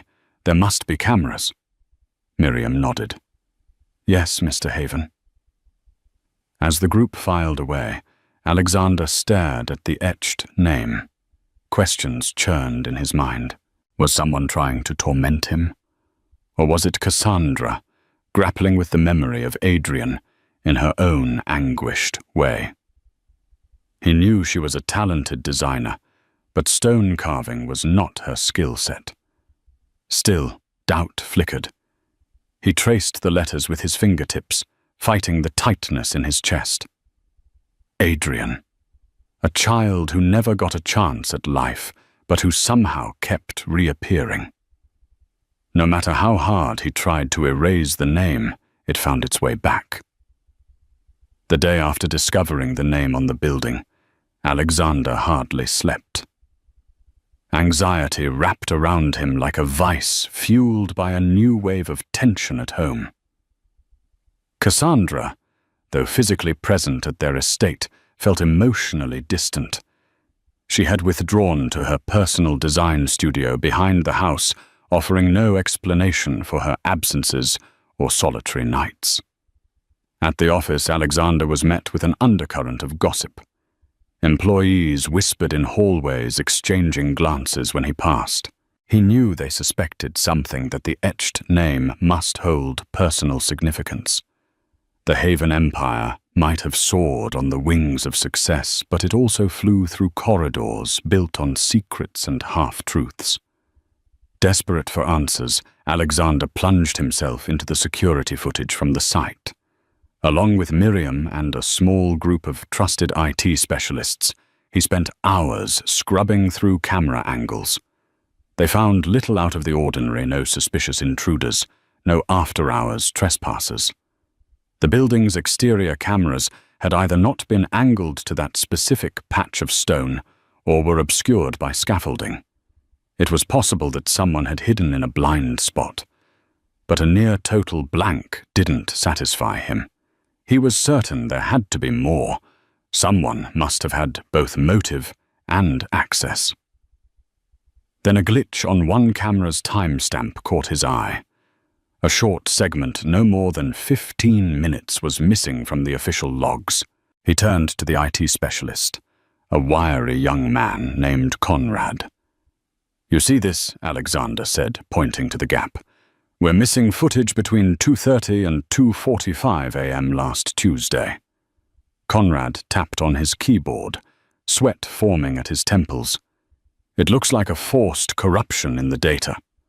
Someone with advanced knowledge of our systems might have done this deliberately." Alexander's fury rose.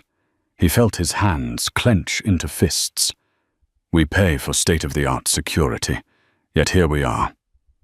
I want a list of everyone who had access to these cameras that night." Conrad nodded. "Of course, Mr. Haven." As the day wore on, a handful of potential suspects emerged: employees, contractors, or external tech consultants who had the clearance to handle or manipulate the security feeds. But none stood out as having a personal vendetta to carve Adrian into the building's facade. As far as Alexander knew, that name and its significance were known only to family and a few close friends. Just before evening, he slipped away from the office to pay an unannounced visit to Cassandra's personal design studio. It was a minimalist glass annex behind their main residence, filled with sprawling drafting tables, half-finished models, and large windows overlooking a secluded garden. He found her hunched over a blueprint, wearing a plain black turtleneck and leggings. She barely acknowledged him when he stepped inside. "We need to talk," he said, his voice gentler than he intended. The tension between them was suffocating, but anger wouldn't help. She shrugged, maintaining focus on the blueprint. "About what?" He took a step closer. The name etched on the new building. "Adrian. You wouldn't know anything about that, would you?" She stood up slowly, her eyes narrowed in astonishment. "What makes you think I would do that?" Alexander exhaled. "I'm not accusing you of anything, but you've been distant, and I know how important Adrian's memory is to you. This could be some act of grief." She paced across the studio, frustration evident. "So because I'm grieving, I'd break into your construction site in the dead of night and carve our baby's name on stone. Is that really what you think of me, Alexander?" He winced at the use of his full name. "I just need answers." Cassandra's eyes brimmed with tears. "I can't even stand looking at that building. It reminds me of what you did to the nursery, wiping away Adrian's name like he never existed. I'm not stepping foot near your precious Haven complex, let alone defacing it." Alexander stared at the floor. Guilt and suspicion clashed in his chest. He wanted to believe her. Over the years, she'd proven herself to be honorable and true, even if they were drifting apart. She picked up a small clay model she was working on, a conceptual piece for a pediatric clinic in Honduras.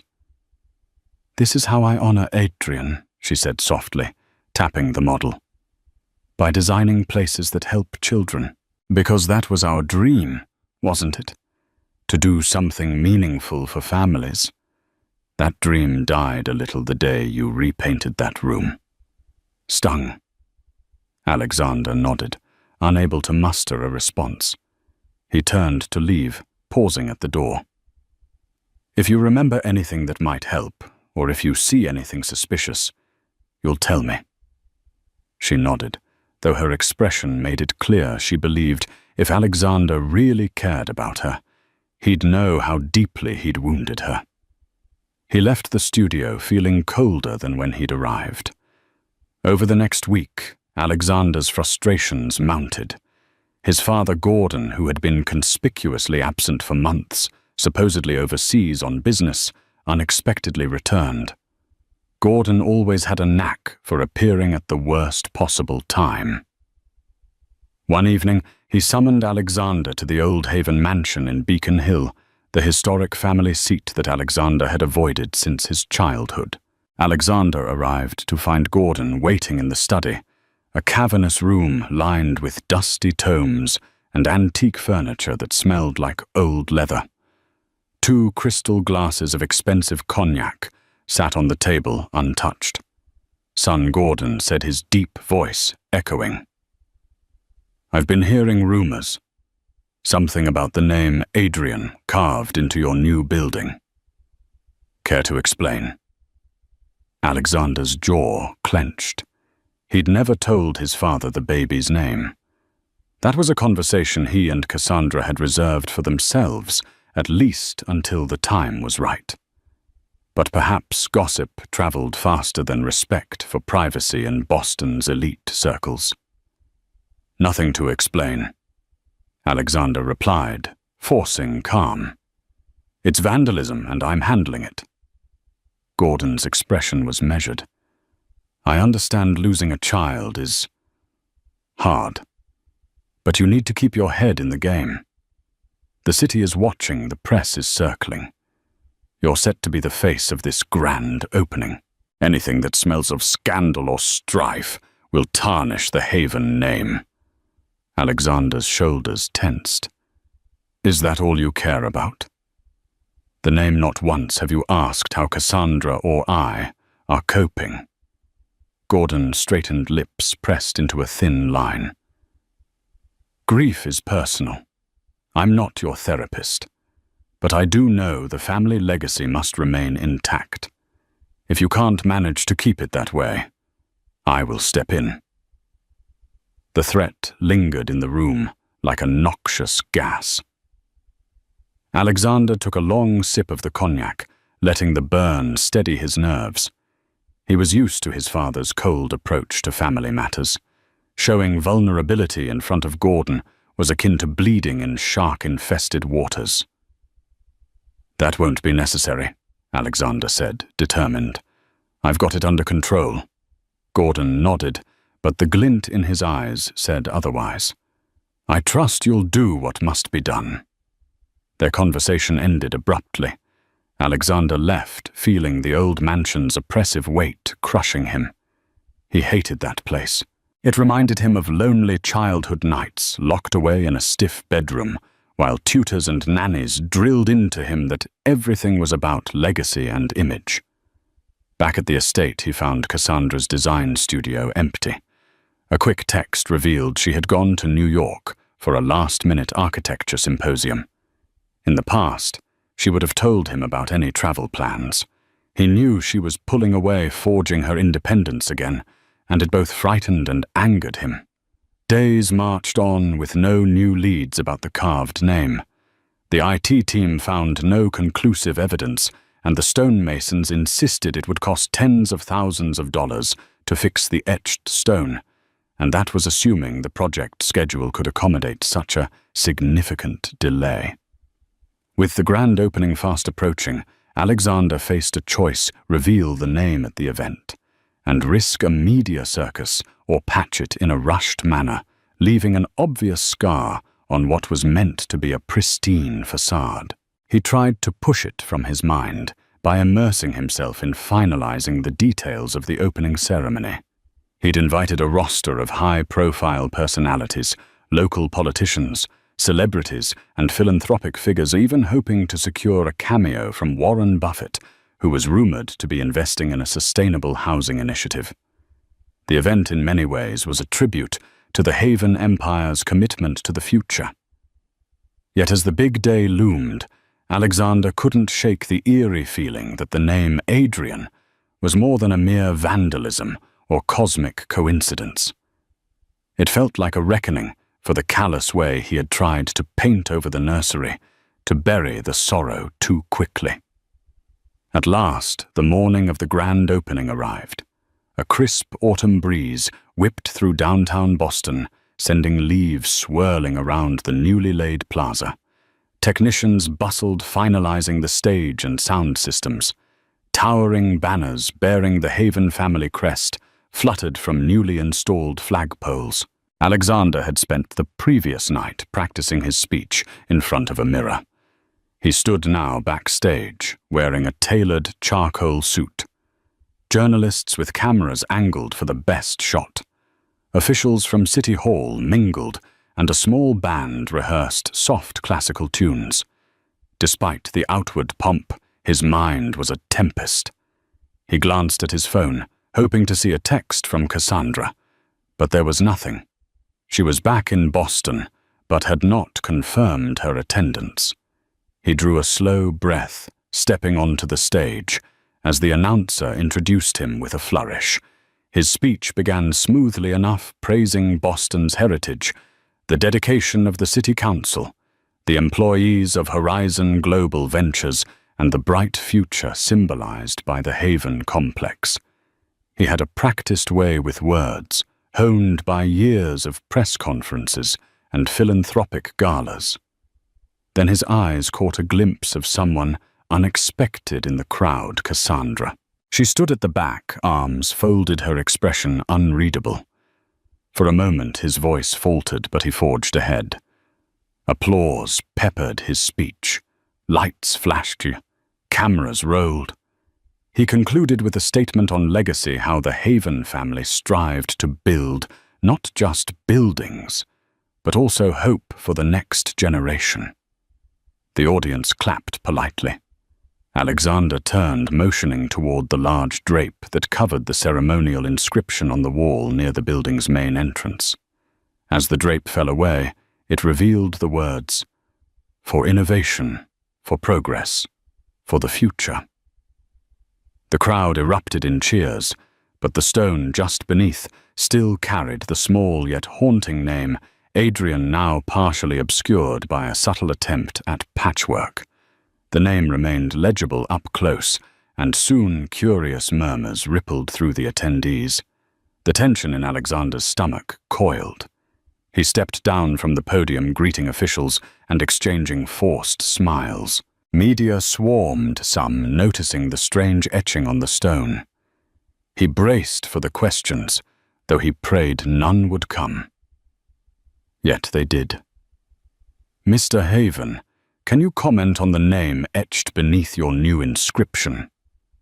Alexander stiffened, but forced a measured smile. "We had a minor issue with vandalism. It's already being addressed." Before more questions could swarm, an older man approached someone Alexander recognized from his father's entourage, Charles Deering, a retired advisor who had served the Haven family for decades.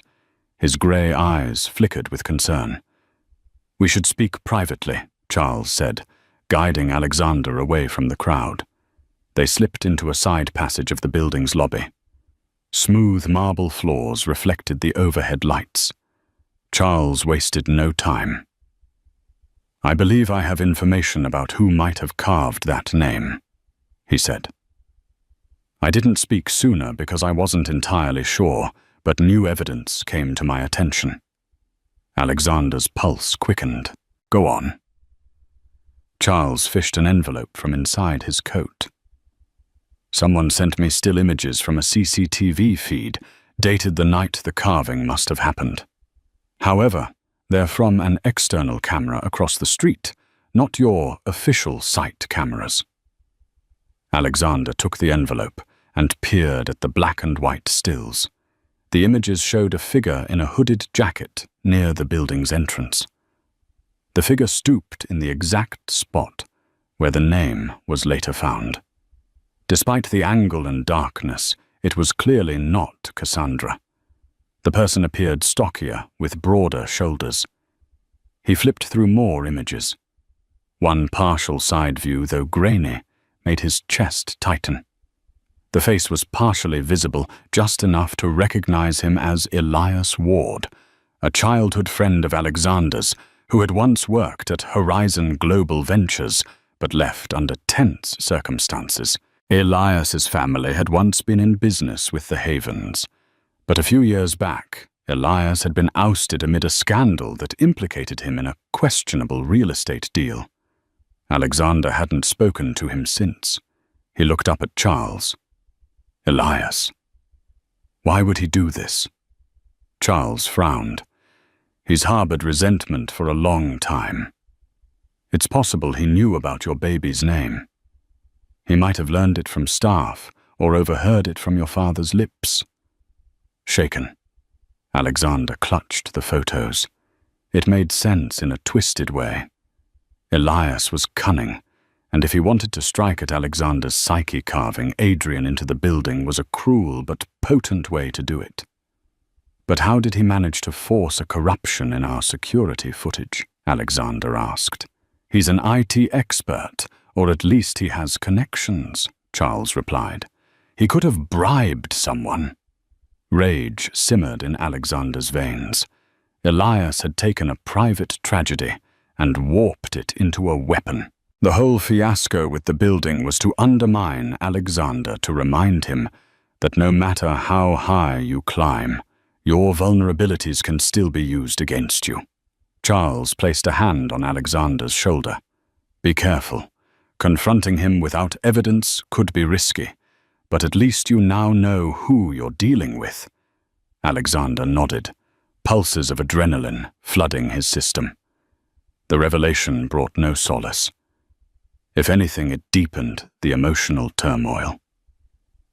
He glanced toward the exit, spotting Cassandra watching him from afar. Her eyes flicked from him to the envelope in his hand, curiosity evident.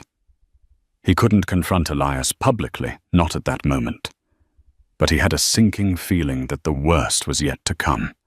That evening, after the event ended and the crowd dispersed, Alexander found Cassandra in the estate's expansive kitchen, rummaging for a late-night snack. The overhead light illuminated her exhaustion. She looked up as he entered, the question in her gaze, wordless but clear. He set the envelope on the marble island. It was Elias Ward. She blinked, confused. Elias? I haven't heard that name in ages. He carved Adrian's name on the building. Alexander nodded, pulling out the still images and laying them before her. He had access knowledge and a grudge. It's all here. She studied the images, her face darkening. I still don't understand his motive. Revenge. I had to let him go from Horizon a few years back, after he'd jeopardized one of our major deals. He's held a grudge ever since. Cassandra let out a slow breath. So in his twisted mind, your grief became his ammunition. That's beyond cruel. Alexander reached for her hand, longing for a connection they'd both neglected. I'm sorry. For how I handled everything with Adrian. For how I erased his name from the nursery. None of this justifies that, but I want you to know I regret it. She didn't pull away. I know you hurt too, Alec, but it felt like you tried to wash him out of our lives the moment it got too painful. He nodded, swallowing the lump in his throat. I was wrong. They stood in quiet sorrow, the hum of the refrigerator filling the silence. For the first time in what felt like ages, they seemed united by the same sense of loss. Finally, Cassandra spoke. What are you going to do about Elias? Alexander inhaled. Confront him, but carefully. For now, I'll gather more definitive proof. Maybe we can keep it out of the courts. I just want him to understand there are consequences. Cassandra set the photos aside. I'll help however I can. It wasn't a declaration of forgiveness or a renewal of vows, but it was a step one that made Alexander's chest loosen just a fraction. 2 days later, Alexander received a cryptic text on his personal phone. "We should talk. I have information you don't want made public. The bar at the Old Derby on Salem Street, 9 p.m. Come alone." It was unsigned, but the message felt like a signature of its own. Elias. Alexander hesitated. This was precisely the kind of clandestine meeting that could lead to a confrontation. Still, he needed to settle the issue. The swirl of rumors around the Haven complex had grown. Several local blogs were speculating about the mysterious name. He couldn't afford for the gossip to infect the project's reputation further, or to exploit Cassandra's private grief. At 9 p.m. sharp, Alexander arrived at the Old Derby, a dimly lit bar with dark wood booths and an ancient, dusty chandelier. No sign announced who owned it, but it was an open secret that the place was a hangout for shady deals and hush-hush conversations. He spotted Elias in a corner booth, swirling a half-empty glass of whiskey. Shorter than Alexander, but built sturdier. Elias had a face etched by cynicism. He smirked when he saw Alexander approach. "I knew you'd come," Elias said, motioning for Alexander to sit. Alexander slid into the booth, crossing his arms. "You've got a lot of nerve. Carving Adrian's name. My baby's name into my building to prove some twisted point."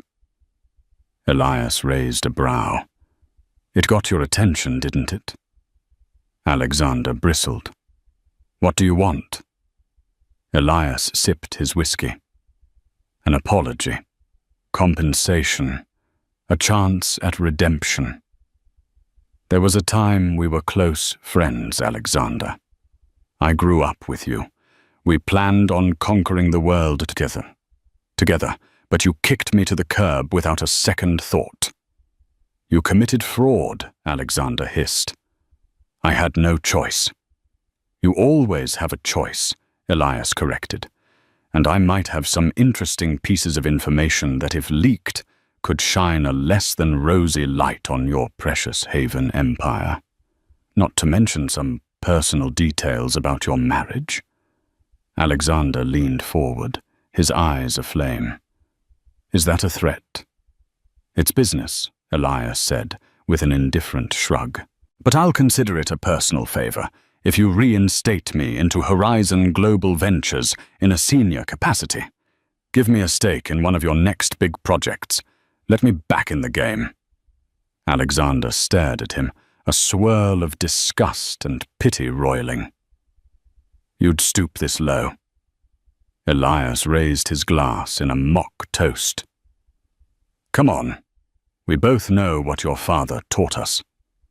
Success is about leverage. I have leverage now." Alexander stood.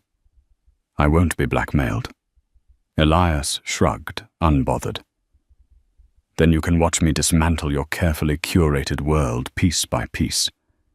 I wonder how the press would react if they learned the real reason behind that carved name. Or if certain financial transactions were put into public record." Alexander's fists clenched, but he forced himself to walk away. Engaging in violence or an open confrontation here would only complicate matters further. As he left the bar, Elias's eyes burned into his back.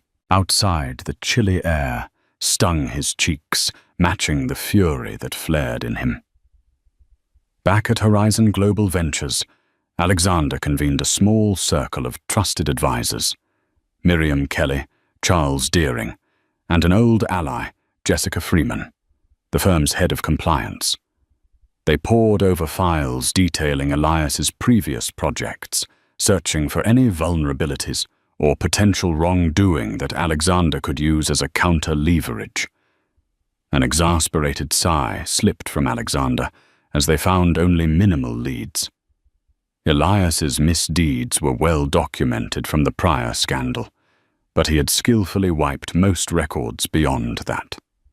The man was cunning, leaving little behind that could incriminate him now.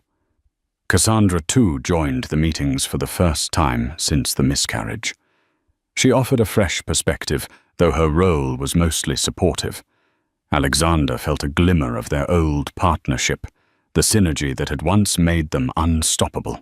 Late one evening, while scanning the older architectural plans for the Haven complex, Cassandra found a cryptic note scrawled in the margins, a note referencing a specialized vault in the sub-basement designed for data storage, one that Elias had insisted on implementing when he was still with the company. "This sub-basement vault," she said, pushing the plan toward Alexander. "Do you remember authorizing it?" He furrowed his brow, scanning the document. "Not specifically. Elias was heading security protocols back then. He might have snuck it into the design." Charles leaned in, adjusting his reading glasses. "I recall some mention of a state-of-the-art data center, but we never used it. The project was scrapped after Elias left." Cassandra tapped her pen on the blueprint. If Elias had free rein to design it, maybe he stored something there, some leverage. Miriam nodded. He might be counting on no one remembering this vault exists. It's possible he's stashed files there that he can threaten to reveal. Alexander stood. "We're going down there." Under the cover of night, Alexander, Cassandra. Miriam and Charles slipped into the Haven complex. They made their way to the sub-basement, guided by the dusty blueprint and the flicker of overhead fluorescent lights. Occasionally, a distant hum of machinery echoed through the concrete corridors. At the far end of a deserted hallway, they found the entrance to the vault, a nondescript metal door with an electronic keypad. Miriam produced a small hacking tool, courtesy of their IT department. She set to work, sweat beading on her forehead, until a faint click announced success. Inside, they discovered a chamber lined with racks meant for servers that never arrived. The air was musty thick with disuse. It took them a while to find anything unusual, until Cassandra noticed a steel cabinet in a corner. It was locked, but with a traditional padlock instead of advanced electronics. Charles pried it open with a crowbar. Inside sat a single external hard drive, labeled HGV Archives. Next to it lay a dusty stack of documents. Their hearts pounded in unison. Alexander carefully lifted the drive. This must be Elias's stash. He rummaged through the papers, spotting spreadsheets, old memos, and references to questionable deals. Some were legitimate business records, others had confidential stamped across them in thick red letters. The final sheet in the pile drew his eye a ledger listing large sums of money, moving between shell companies, including suspicious references to Adelphi Holdings, a name Alexander had never encountered. They exchanged wary glances, suspecting that Elias had compiled these documents to blackmail the Haven family or any business partners. The question was, who was the real target? Miriam frowned. He might have documented wrongdoing in the Haven Empire, possibly your father's older deals, maybe your father's or your grandfather's, or he might have forged some parts to create false accusations. Either way, it's a time bomb. Cassandra brushed her fingers over the ledger. Could it be tied to your father's secret expansions overseas? I always found it strange how hush-hush Gordon was about certain properties in Europe and Asia. Alexander looked grim. This is more extensive than I imagined. My father might have skeletons buried in places I never knew existed. Charles cleared his throat. We should get these files analyzed, sort out what's real. If some of these are legitimate records, your father could face legal trouble. A wave of fatigue washed over Alexander. Elias had set a trap. Possibly Gordon was complicit in questionable dealings. If so, exposing this could shatter the entire Haven Foundation. But burying the truth would only empower Elias's blackmail attempts. After carefully photographing the documents, they left the vault, locking it behind them. Each step up the sub-basement stairs felt heavier. Alexander's mind raced with potential scenarios, from criminal investigations to media firestorms. But overshadowing all of it was the name Adrian. How the memory of his unborn son had been twisted into the crowbar that pried open these hidden secrets. The next morning, Alexander summoned Gordon to his estate, producing the files and confronting him directly. In Cassandra's presence, the older man examined the documents without betraying much emotion. Then he looked up, eyes icy. "Elias was always a snake," he said simply. "And you've proven yourself naive for letting him collect these." Alexander's voice shook with outrage. "Don't deflect.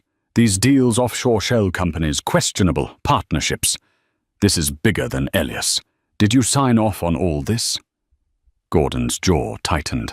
"I did what had to be done to keep our family's fortune intact." "Do you have any idea the lengths I went to ensure the Havens remained powerful? We live in a harsh world, Alexander. Sometimes that means forging alliances and sealing deals in ways that aren't publicly palatable." Cassandra's hand flew to her mouth. "That's your justification for money laundering bribery." "Whatever else is in those documents," Gordon slammed his fist on the table. "Do not judge me. Everything I did was for the family. I built an empire for you, Alexander. And here you are, unraveling it all because some ungrateful friend decided to toss around petty threats." Alexander inhaled sharply. "Petty threats." "He carved Adrian's name on our building to torment us. Don't you understand what this means to Cassandra and me?" Gordon's gaze flicked toward Cassandra, momentarily softening. "I'm sorry about your child. Truly." But from a business standpoint, Alexander cut him off. "Stop. You can't reduce everything to business. This is our family." A tension-soaked silence stretched. Eventually, Cassandra intervened. "We need to decide what to do with Elias and with these files. If the media gets hold of this, your entire legacy is at risk." Gordon's lips thinned. "Offer him what he wants within reason, and bury this. The Haven name must remain unscathed." Alexander bristled. "No. I'm done paying for blackmail. We need to handle this differently." "Then handle it," Gordon said, rising from his seat. "But don't expect me to take the blame if you fail." He left in a swirl of expensive cologne and bitterness. Alexander clenched his jaw. Cassandra placed a tentative hand on his shoulder. "We'll figure it out," she said.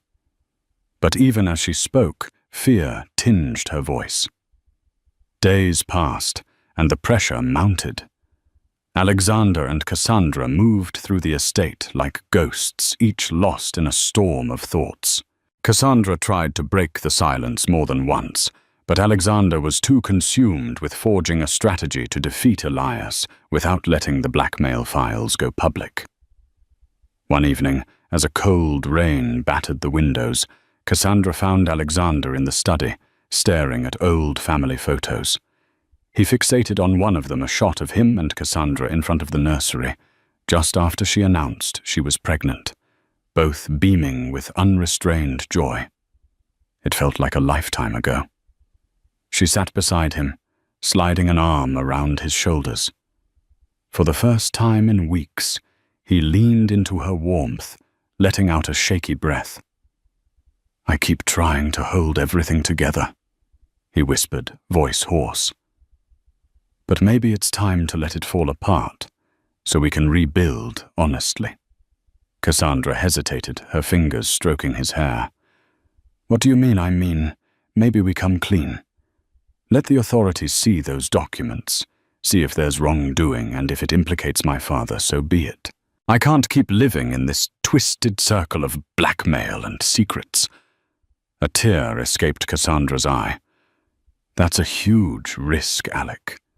It could destroy the Haven name. He swallowed.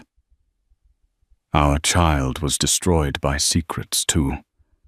I never told you how I truly felt after we lost Adrian, how broken I was. I tried to bury it, and it only caused more pain. I don't want to bury anything anymore. Cassandra's tears flowed freely.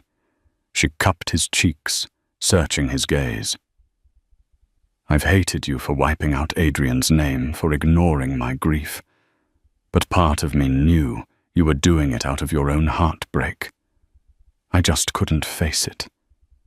Maybe I needed to hate someone. Alexander held her close. I'm sorry. Truly. I wish I could redo it all, but this is our only chance to make something right. If I have to risk the Haven name for it, I will. They held each other for a long time in silence, the patter of rain mixing with the gentle hum of their quiet sobs. Bolstered by Cassandra's support, Alexander arranged a meeting with an attorney experienced in corporate wrongdoing and whistleblowing cases. Cassandra insisted on joining, placing her own name on the line if it meant forging a path toward honesty. The attorney, Janet Huang, listened intently as they recounted the story. Elias's blackmail, the suspicious documents, Gordon's potential involvement. Janet tapped her pen on a legal pad. Her brow furrowed. You could absolutely go to the authorities with this, Janet said. But the repercussions will be swift. If your father is named, the press will devour the scandal. Your business empire could face asset freezes, investor pullouts. Worst case, you might be forced out of Horizon altogether. Alexander nodded grimly. We understand. But if we let Elias hold this over us, we'll never be free. Janet leaned forward, eyes intense. There is another approach. We can compile the documents properly, highlight any legitimate wrongdoing, and strike a deal with the authorities, cooperate fully in exchange for leniency, especially if you personally had no knowledge or involvement. Then you use that official stance to face Elias. If he tries to leak anything else, it'll either be old news or overshadowed by your proactive cooperation. Cassandra looked at Alexander, and he squeezed her hand. Let's do it, he said. A week later, everything unfolded in a maelstrom. Alexander handed over the stash of documents to federal investigators. Gordon, upon learning of his son's plan, erupted in fury, threatening to disown Alexander and disclaim him from the Haven fortune. In a heated exchange, Alexander retorted that no legacy was worth sacrificing integrity. The media storm was immediate. Headlines blared, Haven Empire under investigation. Stock prices wobbled. Enemies came out of the woodwork, piling on claims and rumors. Some of the documents did implicate Gordon in shady overseas dealings, though the extent of criminal liability remained uncertain. Elias, furious that Alexander had circumvented his blackmail, attempted to leak additional documents, but they were dismissed as either already in possession of investigators or irrelevant. The worst damage fell on Gordon's personal reputation. Alexander stood poised to lose a sizable chunk of the family wealth, but ironically his public image remained relatively unscathed. In some corners, he was hailed as a man who chose the moral high ground. Cassandra stood by him, offering unwavering support through the barrage of cameras and microphones. In the midst of chaos, they found themselves drawing closer, forging a new intimacy shaped by shared adversity and honesty. Amid the swirling fallout, Alexander decided to rectify his greatest regret. While Cassandra was away at a charity event, he snuck into the old nursery. Since the day he painted over the walls, the room had remained cold, empty, and lifeless. He reopened the sealed cans of paint, carefully mixing soft blues and greys, the same palette they had originally chosen. Next, with trembling hands, he painted the name Adrian in delicate lettering on the wall above where the crib once stood. He added small embellishments, little stars, a crescent moon evoking the night sky they had once envisioned for their child's peaceful dreams. When Cassandra returned that evening, she found him in the nursery, paintbrush in hand, tears slipping down his cheeks. He gestured silently to the wall. She pressed a hand to her mouth, eyes filling with tears. She joined him, picking up a brush and adding her own finishing touches. They worked side by side, recreating what had been lost, forging a small sanctuary, not for a living child, but for a memory that would always hold a corner of their hearts. Afterward, they slumped together on the floor, leaning against the freshly painted wall.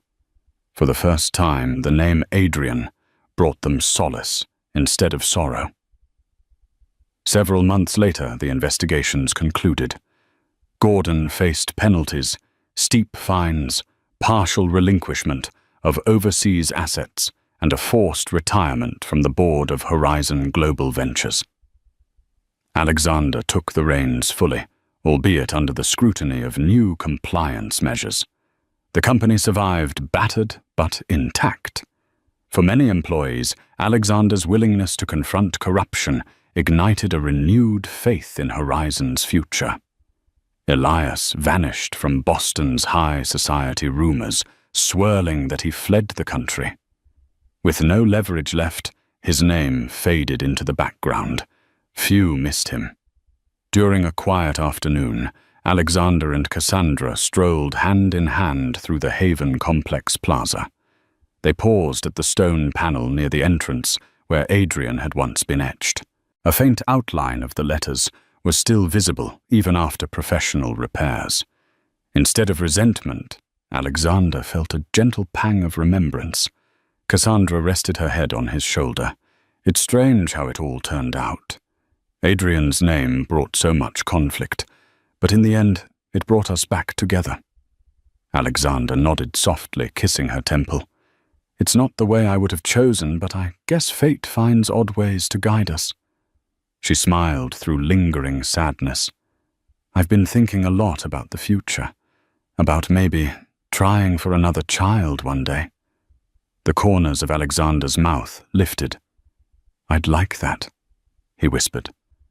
And he knew, despite the scars, they were stronger than before. That evening they returned to the estate. Outside the nursery, Cassandra paused, placing her palm on the fresh paint. They didn't need to erase Adrian's memory anymore. Love and acceptance had replaced denial and guilt. In time, they would fill that house with laughter, and maybe, just maybe, Adrian's name would become a whisper of hope rather than a cry of loss. And there you have it, a tale of ambition and heartbreak, where a single etched name tore through family secrets and forced a reckoning that no one saw coming. In the end, Alexander and Cassandra found the courage to face the ghosts that haunted them, to stand up against blackmail, and to carve a new path defined not by hidden deals or erased memories, but by honesty and love. If this story resonated with you, reminding you that every challenge can be an opportunity to rediscover what truly matters, then help us share that message. Don't forget to like, share, and subscribe to our channel for more stories that delve into the heart of human drama tales of triumph, tragedy, and the unbreakable bonds that hold us together. Thank you for being part of this journey. We'll see you in the next story.